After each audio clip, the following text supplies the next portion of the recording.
I would argue that nothing in this world is truly original. Everything pulls from something else. Everything is inspired by something. Art especially. But when it comes to these cartoons, it's just shameless. Welcome back to the Roundtable, I'm Nemo, and guys, today we are counting down 10 incredibly blatant cartoon rip-offs. These are cartoons or shows that wear their influences less on their sleeve and more like a creepy, weird skin suit that they just climb into. That's my weird backwards metaphor of saying that they're just cartoon rip-offs. Now, I just want to put a disclaimer here. I know this is a pretty common topic, a lot of people have covered this, but we wanted to throw our hat in the ring here because 1, it's an entertaining subject, and 2, we have a lot to say, we have our own opinions on it. Plus, I mean, who doesn't love a good cartoon rip-off? As awful and shameless as they are incredibly entertaining, especially when the show itself fires back, but we'll get to that later. I don't know if I can spoiler disclaim here. I don't think there is any spoilers I could do. So I guess without further ado, let's just jump into it. No, I sound like Philip DeFranco. So without further ado, let's take a look at 10 incredibly shameless cartoon rip-offs. Roundtable style. Do you like that? I added that little thing. You know what I mean? Because... You must avenge my death, Kimba. I mean, Simba. Coming in at number 10, we have the Samsonandes. I don't even know if I'm saying that right. Guys, we all know and love The Simpsons. It is arguably the most popular animated show of all time, and one of the most popular sitcoms ever made. So it makes sense that eventually somebody else would come along and try to strike gold with the same concept, especially if that other person is the country of Georgia. If you're not familiar, Georgia is a country at the intersection of Europe and Asia, and according to Google, it's famous for a sprawling cave monastery, and also this incredibly blatant Simpsons ripoff. The Samsonandes came out in 2009 and apparently was a massive hit. I use apparently because Wikipedia is like hella sarcastic here, using them quotations. Look at that. The show is self-described as a yellow-skinned cartoon family, consisting of a dopey husband, and his lavish wife, who live in a made-up city with their children, Sharina and Gaia. They also have a parrot, Koke. I'm assuming that's how you pronounce it. You know, I'm bad at names. I'm just gonna move on. So anyone who takes a basic look at that description knows that this is basically just a Simpsons ripoff. Dopey husband living in a made-up town. He obviously doesn't deserve his wife, though I do appreciate the wacky addition of a parrot here. I think honestly that's enough to set it completely apart. Now look, you don't have to watch this show to understand how amazing it is. You just have to take a look at the opening credits. That alone is just comedic gold. 1, because it is just so obviously the Simpsons theme song, and they steal copyrighted music throughout the show. But even the introduction, the very first second when the title comes in, they don't care, and honestly, I think that's so bold and kind of baller. It's one thing to take from the biggest animated series of all time, but to just blatantly rip it off, I mean, that takes like guts, dude. I have respect for them. The show itself is like monumentally average, both in like writing and animation. I mean, it literally just looks like a bad render of like Simpsons Road Rage, if I'm being honest. Also, this sun is just really creepy. I want to point out how creepy this sun is. I don't like it. I guess instead of a couch gag at the theme song, they just attack the family parrot. Real nice. Now, look, I wish I could walk you through an episode, but it's just a whole other language I don't understand, and there's no English sub from what I can tell. But I'm sure it's at least a little entertaining. I'm not going to completely bash it. I mean, they wrote episodes. I'm sure there's something going on here. It's just so blatantly a Simpsons ripoff that it transcends ripoff category and just becomes its own beautiful work of art. And I argue that this show hasn't gone on for too long. I mean, it came out in 2009. So in a weird way, this might be better than The Simpsons. Oh my god. Okay, we need to move on. I'm losing my mind.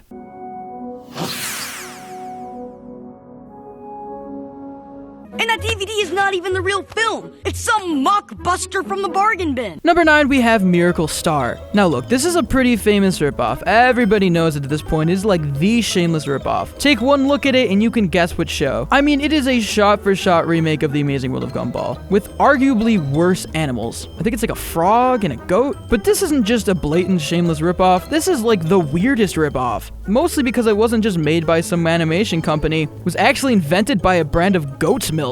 And this is like all a weird goat's milk ad. 1, who drinks goat's milk? I'm gonna call them out. No, goats aren't meant to make milk.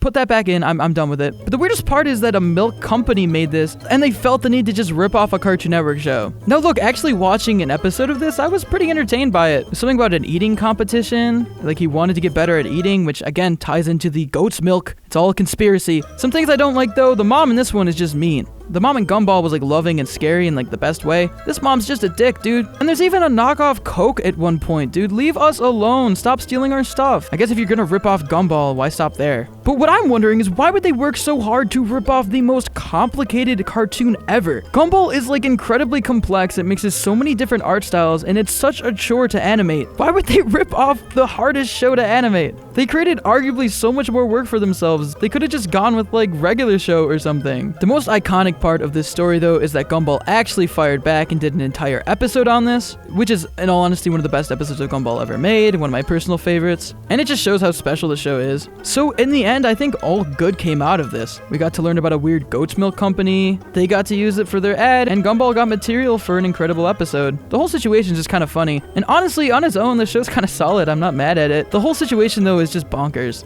I don't think there was any repercussions, no one got sued or anything, but I guess this goat's milk company is just gonna have to live with the fact that they just took a massive L on this one. How could it be like this? Why were you so stupid? People who find value in something and protect it with their life are often misunderstood by others, and they're thought of as stupid. You're so stupid. Coming in at number 8, we have Legend of Lucky Pie. Okay, listen, I'm gonna be frank here. Everybody calls Legend of Lucky Pie an Adventure Time ripoff, and I know putting it on this list as a sort of quote-unquote Adventure Time ripoff. The fact that I'm talking about it should imply that I think it is, but I actually want to take this time to defend Lucky Pie. The Legend of Lucky Pie is actually an independent web animation. There's not some big company behind it. It's produced by a small group of artists without any funding or studio environment at all, and if anything, it's just a passion project. The show follows the adventures of a pony named Luck and an anthropomorphic owl named Apai going on adventures on what turns out to be like an alien planet. Now, I'm not gonna deny there is a lot of connections to Adventure Time here, both aesthetically, stylistically, and just in the plot alone. And Apai just looks a little too much like Finn. I get it. In a way, you could look at this as an indie ripoff. But man, I'm just gonna say it. Legend of Lucky Pie is incredible. I went into this with the most biased thought ever. I'm like, time to watch this Adventure Time ripoff, time to make fun of it. But this was legitimately incredible. A small team of people made this, and it's genuinely amazing. Some of the best animation I've seen on the web and in a very long time. And there's so much passion and quality put into every single frame. It's just unmatched. If you try to turn your mind off a little bit and get over that it's aesthetically kind of ripping off of Adventure Time in subtle ways, you'll find that it's really more like a solid anime than Adventure Time. Like, I see the similarities here. I get what people are saying, but at the same time, whoa, dude, like, no, this is actually super special and interesting and honestly incredible. I implore anybody who thinks this is an Adventure Time ripoff to just watch an episode and take a look at it, because every single part of this cartoon is so much better than it has to be, down to even the voice acting and the music. Are you an alien? Well, yeah, if this isn't Earth. Huh. Earth. And this music's like royalty free, like they're not balling here, but they make it work. There's super interesting plots and characters, and I just have to praise the animation again because there's like insanely complicated action sequences here that are like beautiful. And the theme song is like unmatched. Lucky girl, her our pie, we are the family. Lucky girl, her our pie, 大英雄超无敌. So ultimately, do I think Legend of Lucky Pie is an Adventure Time ripoff? I don't think it's a ripoff at all. I think it took a little too much aesthetically, and I think it more than dipped its toe in, especially with these title cards and character design. But at the end of the day, Lucky Pie is just too good to pass off as just a ripoff. And I challenge anybody who disagrees to just watch an episode.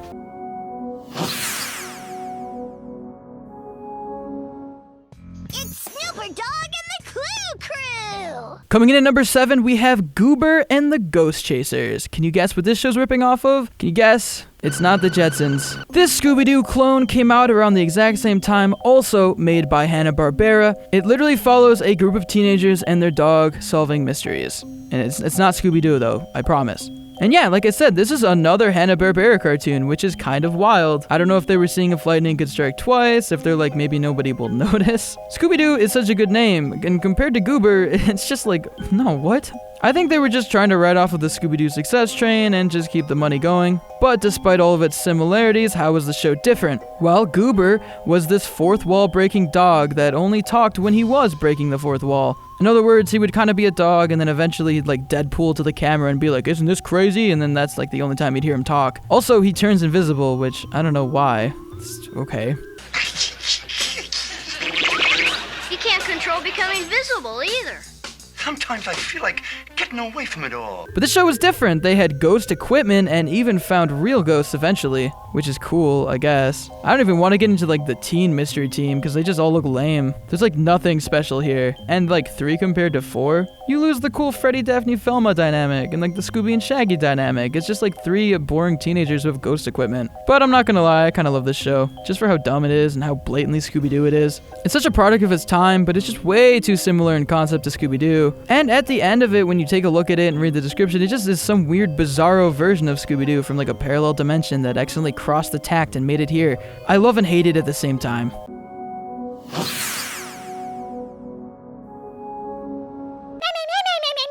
up, fat boy! Hey, don't call me fat, you f***ing Jew! Okay, At number 6, we have Block 13, which is arguably the coolest name on this list, and also the biggest disappointment. Take any look at Block 13 and you'll understand this is just a South Park ripoff. I mean, just look at it. They just stole the entire animation style. This show has managed to get away with it because it's not American, it's actually a Middle Eastern cartoon, specifically the country of Kuwait, and it's apparently only adapted from South Park. I use quotations heavily there because it's more than adapted. This is a ripoff. And despite its origins being rooted in the most controversial cartoon of all time, it apparently contains no scenes of violence and actually just focuses on Kuwait issues. So they basically just jack somebody else's format to talk about their own country. Okay, dude. I'm not gonna front with you guys. There's nothing too interesting about this. It's just a blatant South Park ripoff. I mean, they even have their own Kenny. They didn't have to like take characters too. It could have been enough just to take the art style. In a weird way, this almost looks like a parody that South Park itself would make of itself. And there's musical segments. Why is there musical segments? It's just gross and ugly and I hate it. Out of all like the quote-unquote ripoffs on this list, I would say this one has like the least substance. And the fact that it took South Park and made it non-violent kind of just defeats the point of it being like South Park. Unless they're like super into paper animation aesthetics, which I guess they are. I don't know. If you want to give this show a chance, it's on YouTube. I don't recommend it. You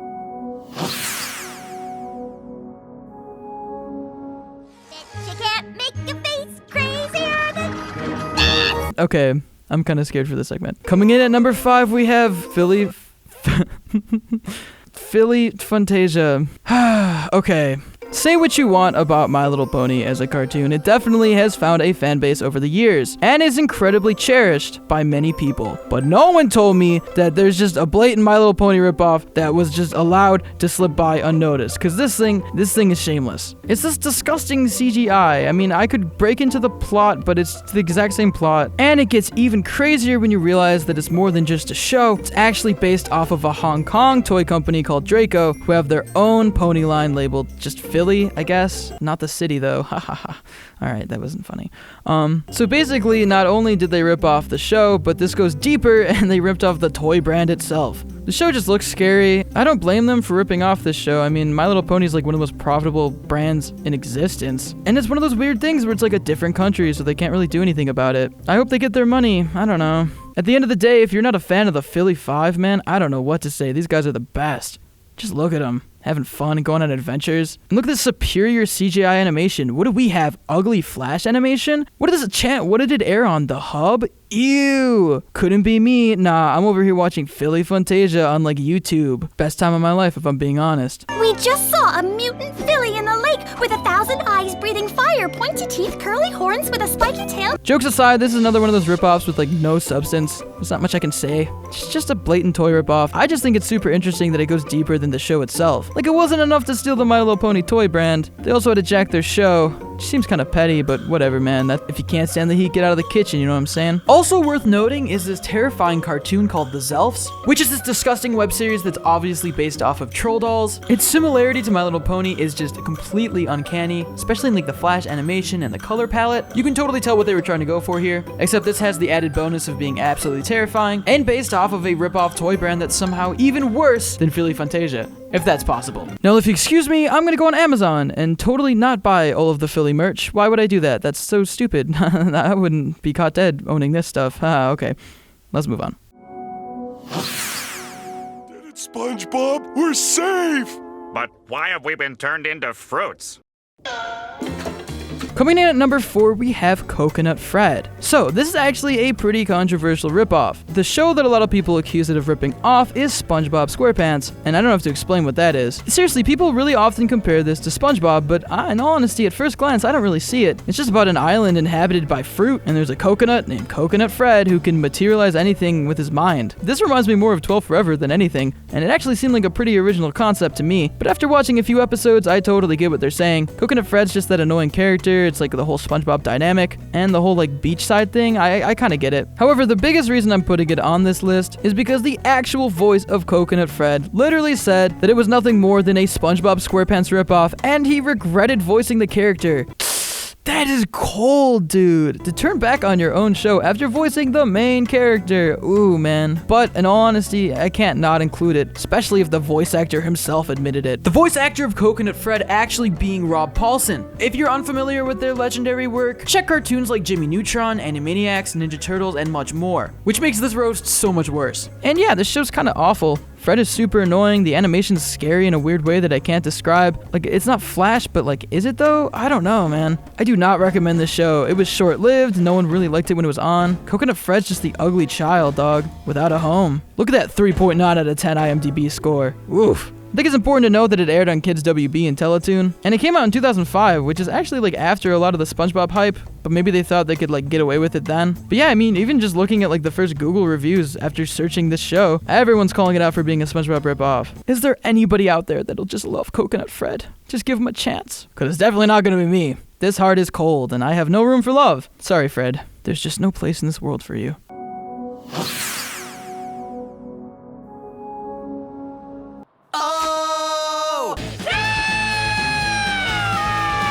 Coming in at number 3, we have Sanjay and Craig. Now, this is one of those that I was really on the fence about. As much as I don't want to go out and say it's a direct ripoff, this is definitely Nickelodeon's response to regular show. Man, I don't care what anybody says. If you want to look at it straight on and say it's not, I get it. They're not two animals, they don't work at a park, but this show's straight jacked regular show's aesthetic, and it looks like Bog Burgers. Like, that's 2 for 2. I know it's the same character designer, but still, it's not helping this show's case. Plus, Bob's Burgers is just so incredibly ugly. I don't know. Why would you want to do that twice? That's my question. This show following the adventures of a child named Sanjay and his pet snake friend, Craig, just had the two dudes aesthetic that regular show was pulling off at the time. I would also put Breadwinners in this category, which is a weird time for animation, and I think a lot of shows were trying to do what like Adventure Time and regular show were doing, though not directly. This isn't some direct ripoff, they didn't like steal character designs or anything, but I think spiritually and aesthetically, this is definitely Nickelodeon's answer to regular show, and like their response to regular show's success. I think that's just undeniable, and I also hate it. I hate this show so much, so I want it to go away forever. But I know this is actually kind of controversial, and I'm not going to say I'm completely right here. Although I'm putting it on the list, and this is in no particular order, I really want to know how you guys feel, because I've heard this opinion floating around a lot, actually. And even doing research for this video, I've seen a lot of people talk about this show being a ripoff of regular show. So ultimately, I want to take this second to like leave it up to you. Do you guys think this is a regular show ripoff, or do you think I'm wrong here? I could be wrong. I've been wrong before. Let's get a discussion going in the comments down below. Just politely. Unless you have a really good insult for me, then I challenge you.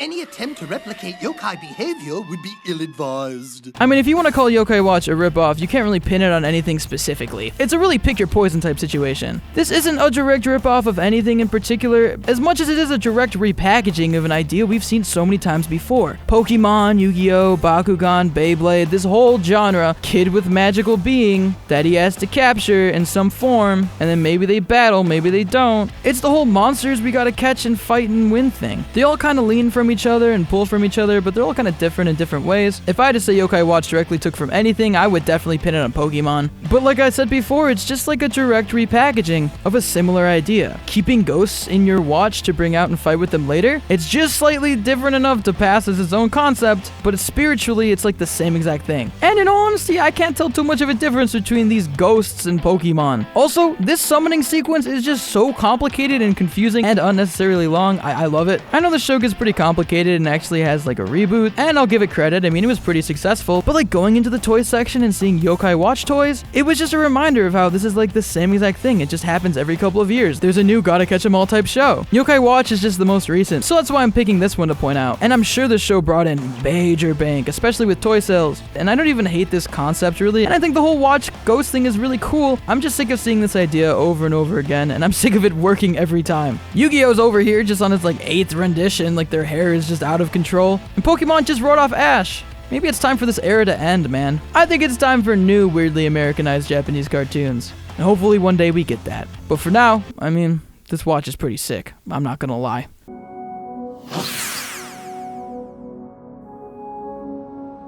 Finally, at number 1, Handy Manny. Now look, this list is not in any particular order. This isn't like the biggest ripoff or anything, but man, Handy Manny. This show, do I even have to explain this one? My boy Bob the Builder has been building since like the 90s, dude, back when they did stop motion. And all of a sudden this boy Handy Manny comes in here like, oh, I can build too. Nah, that, dude. Handy Manny follows a handyman who fixes stuff and like talks to his equipment, which is weirdly sentient. Does that sound familiar at all? Because it does to me. Ugh, look at that smile. He knows what he's doing. Jokes aside, I guess this was Disney's answer to like the weird building hero kid show genre. Bob the Builder is one of the most famous kid shows of all time. It aired from 1998 to 2004, and it's stuck in the minds of kids across the world. And although it has this weird CGI reboot right now, we're just gonna sweep that under the rug and pretend like it doesn't exist. But yeah, everybody knows the theme song. This show is iconic. Then in 2006, after 2 years of breathing room, Disney Jr. hops on the scene. They're like, look at this is Handy Manny. Look at him, he's different. Look, he's got tools. No, he's not a construction worker. What? No, we didn't say that at all. He's actually just a handyman. See, it's in the name right there. Oh, and it's Canadian also. Wrap your head around that. There's a lot I don't like about this show besides the fact that it's just blatantly Bob the Builder repackaged. I never vibed with its weird CGI. It always looked kind of slightly off. Every episode, Manny would just get called into an area to fix something,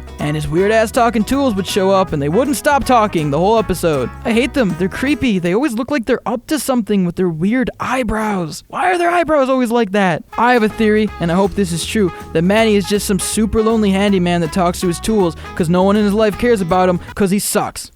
Okay, I'm gonna cool down here. Look. As awful as Handy Manny is, I guess it's kind of a different idea, and although he's the same exact thing, he's not exactly a construction worker. Maybe I'm being too mean to Manny here. And I'm sure there's a whole generation of kids that grew up with Handy Manny instead of Bob the Builder that really enjoy him. And my therapist told me to manage my anger issues and to not care about animation as much as I do. But I don't think he's ever seen this show if he's A thing I have to give Handy Manny credit for is the fact that they often spoke Spanish in the show. It was great to see representation like that, and I'm sure there's a lot of kids out there who really appreciated hearing that in their kids show. And this is a pretty big separator from Bob the Builder. So if I had to give Handy Manny any credit, this is me doing it. Handy Manny is not the devil spawn that I'm making it out to be, but it is kind of annoying, and honestly, in a metaphorical way, it perfectly encapsulates the whole, idea of a rip-off cartoon. It's just slightly different enough to be its own thing, but still, at its core, it takes from something else. It's repackaged. It's a concept that worked before that they tried to do again, and I think that's like the ugliest thing ever. Coming up with original ideas is hard, I get it. And it's a lot easier to come up with an idea that's sort of similar to something else, but just slightly different enough to work, and that's exactly what this show is. At the end of the day, they kind of have their own places in everyone's heart, but if you want to talk about cartoon rip-offs, this is about as textbook as you can get. Whew, this list has got me riled up. Well, there you have it, guys. Those were 10 shameless cartoon rip-offs. Some more shameless than others, some kind of debatably rip-offs. I wanted to leave that up to you. It's important to have a disclaimer at the very end here that I'm not a cartoon expert, and I'm definitely not smart, and these are all just my opinions. If you disagree, I think that's super cool, and we should have a conversation about it in the comments below, because I always want to hear from you. I want to know what you guys think about this. Do you think these were shameless cartoon rip-offs? Do you think they weren't? Do you think I'm over-exaggerating? Do you think I'm right here? Let us know in those comments down below, or tweet to us at Roundtable Vids, or me at itsretronemo. If you want to consider helping out the Roundtable, you can support us on Patreon or become a member of the channel and get exclusive access to scripts and avatars. And as always, if you enjoyed this video, make sure to like, share it, and subscribe to the Roundtable for more incredible cartoon content. As always, guys, I am Nemo. These were 10 cartoon rip-offs, and I will see you next time. Peace.